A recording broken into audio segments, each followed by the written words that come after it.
So good morning everyone and welcome to our instruction course on medical legal challenges.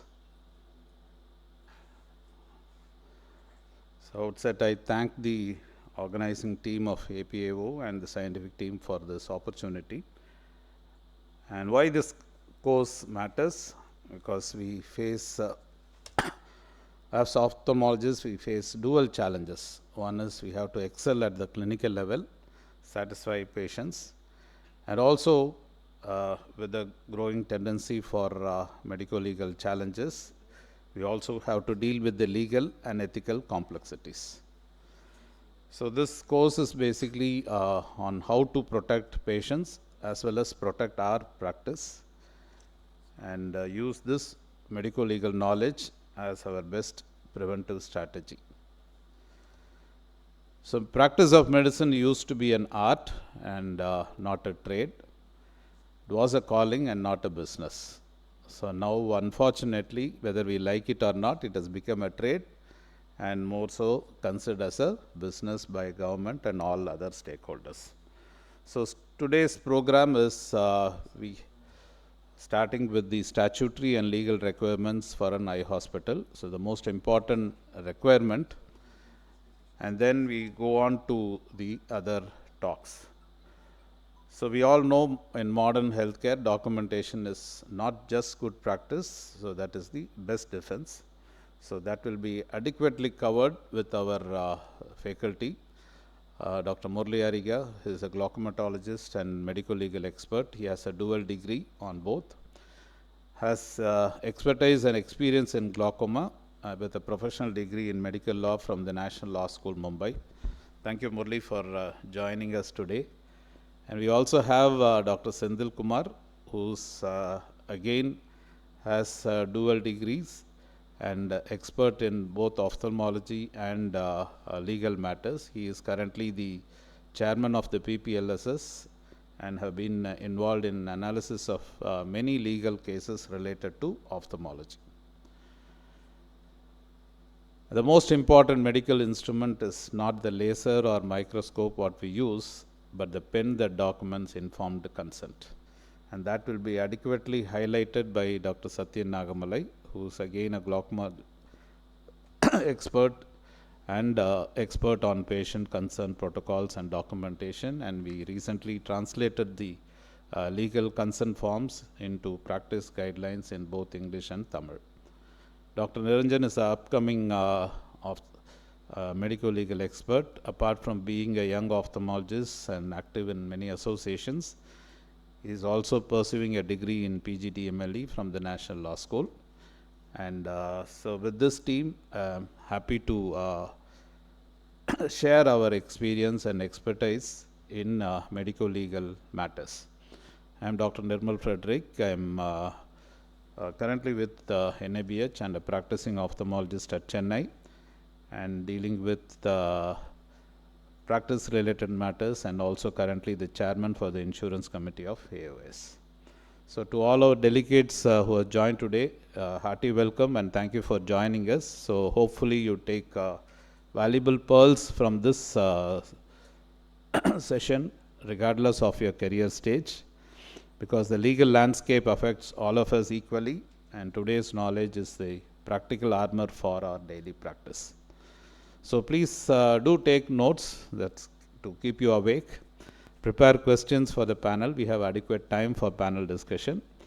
You can also share your experiences and scenarios. So let's learn from each other's challenges. So with this, I start my talk on regulatory compliances.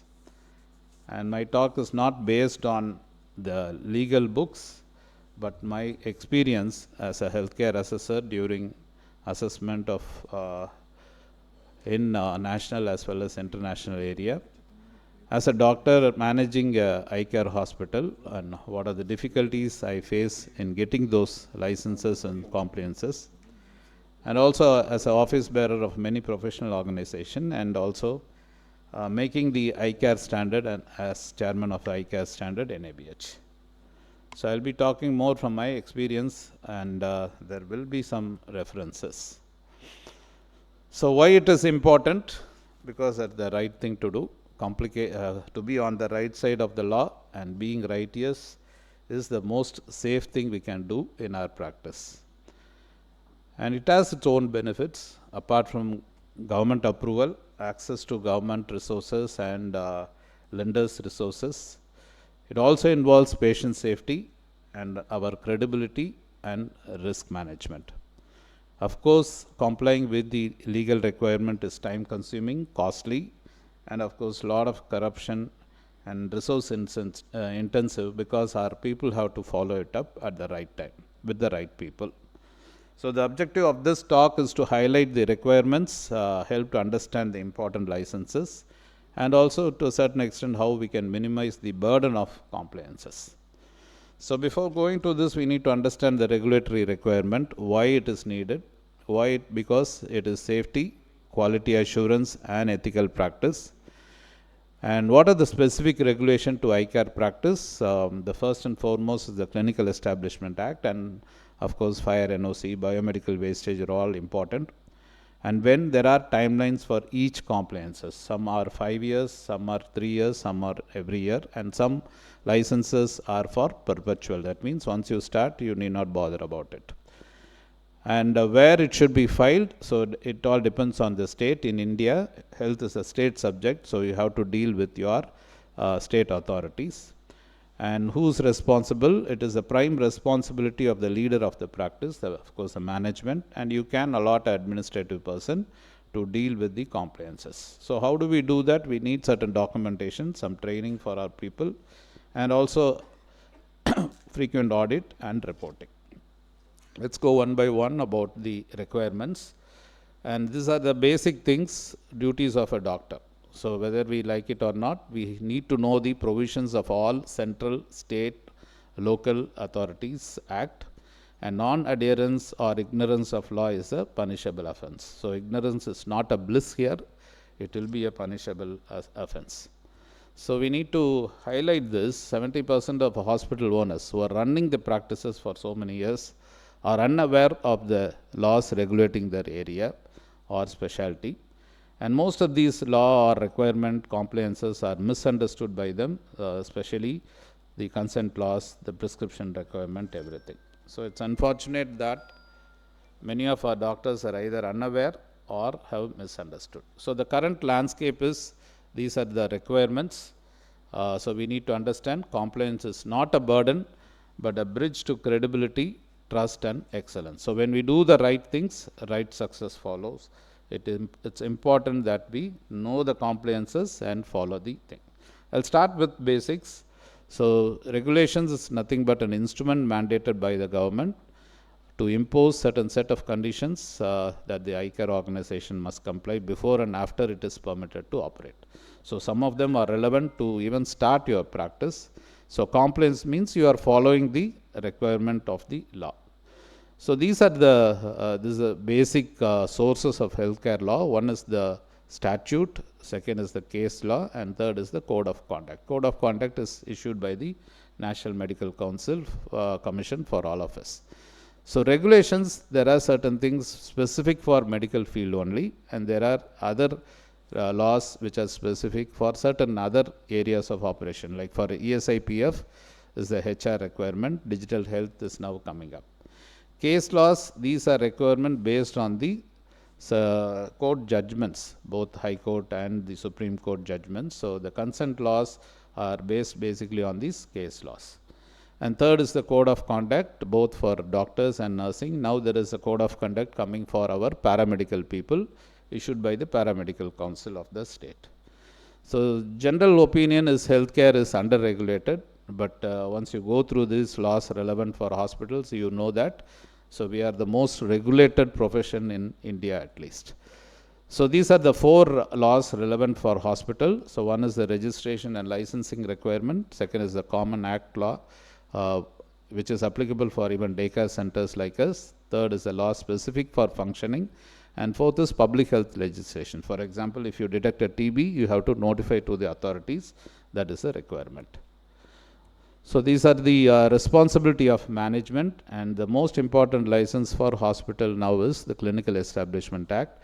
This is valid for 5 years and various highlights are there. I'll just go to the, so it depends on the type, size of our practice. So it can be single practice, polyclinic, daycare, or as a hospital or nursing home.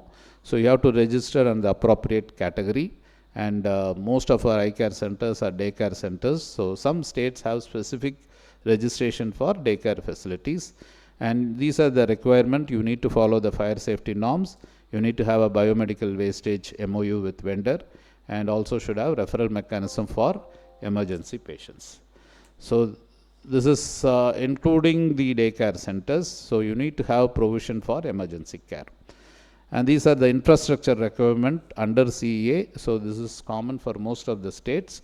So minimum space requirement, and there has to be mandatory equipment.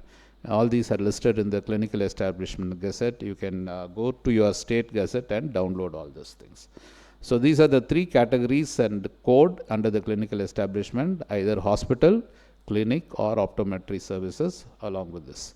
So there are many interlinked regulations here. Standard treatment guidelines have to be followed.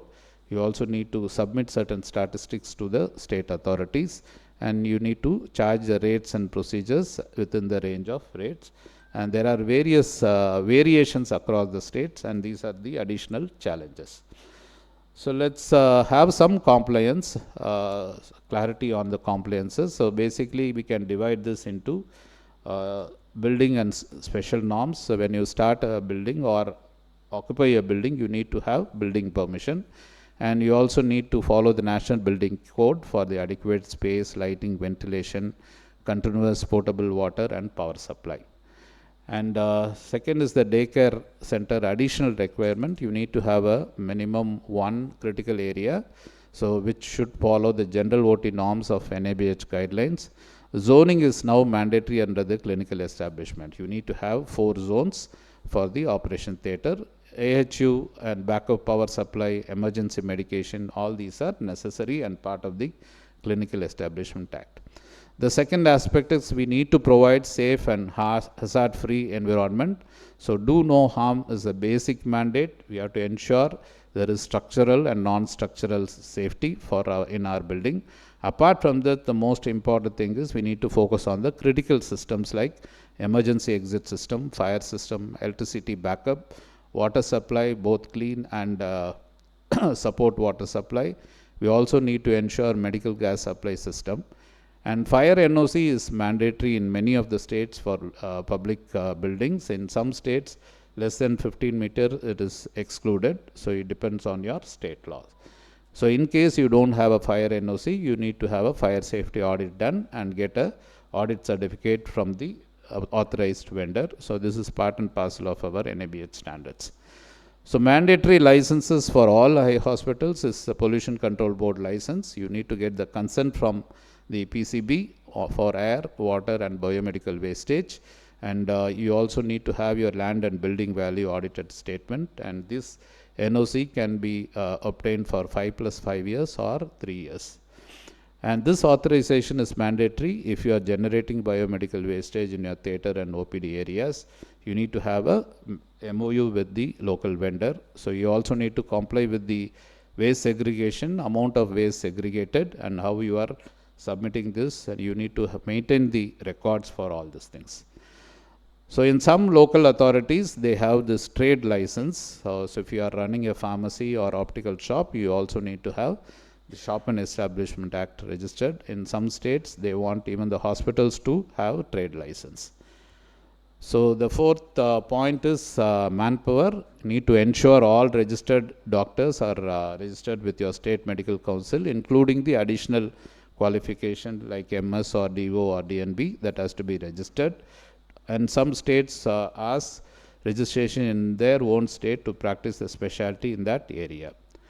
Nursing, only the GNM qualified nurse is recognized as a qualified nurse. So a PMOA, optomes, the MLOPs, vision technicians are all paramedical staff. They are not taken into account as a recognized nurse. So ensure they are also registered with the paramedical council. So the conduct of nurses and doctors, The NMC norms have a moral authority and legally binding under the law of torts. You also have to display the register number and ensure registration numbers is given in all prescriptions, certificate and money receipts. And if you are giving certificate, please ensure this date, sign, signature is followed, and there is an identification mark of the patient, and always keep a copy of the certificate for your record.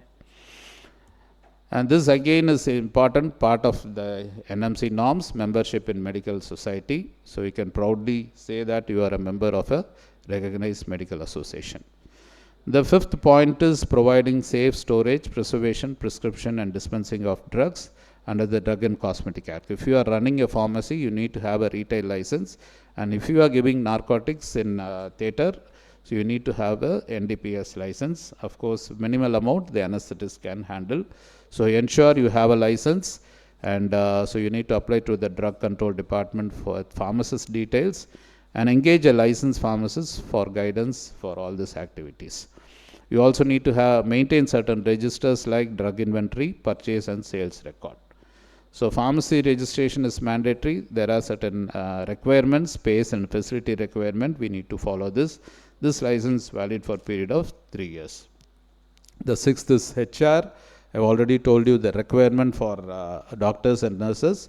Apart from that, if you are employing more than 20 staff, you need to register under the PF. If it's more than 10, under the ESI. The Professional Tax, Gratuity, Minimum Wages Act are all related to these HR statutory compliances. But this PF and ESI is mandatory. Please ensure if you exceed 10, you need to register with these two authorities. The seventh point is medical records. With insurance coming up in a big way and attaching to the National Health Exchange, so this Digital Act, digital protection are all important aspect. You need to have the statutory documentation. So minimizing the compliance burden, whether we like it or not, corruption is part and parcel of the compliance requirement in our country. There are recurrent costs, delay and demands and administrative workload, high operational costs and also documentation overload. So it is unfortunate, but we need to follow this to be compliant. So to improve compliance, government have to reduce complexity, reduce confusion, make it as a single window clearance, and timeline have to be increased. So these are the mandatory. In our part from NABH, we will reduce the mandatory requirement. So only these 4 are required: Clinical Establishment Act, Fire Safety Norms, Biomedical Wastage, and if you have a pharmacy license, and registration for doctors and nurses. So we need to have a mechanism to regularly update licenses. So this is the Excel sheet to maintain that, and this is the compliance matrix. We need to diligently follow this and have a compliance calendar of all the requirements.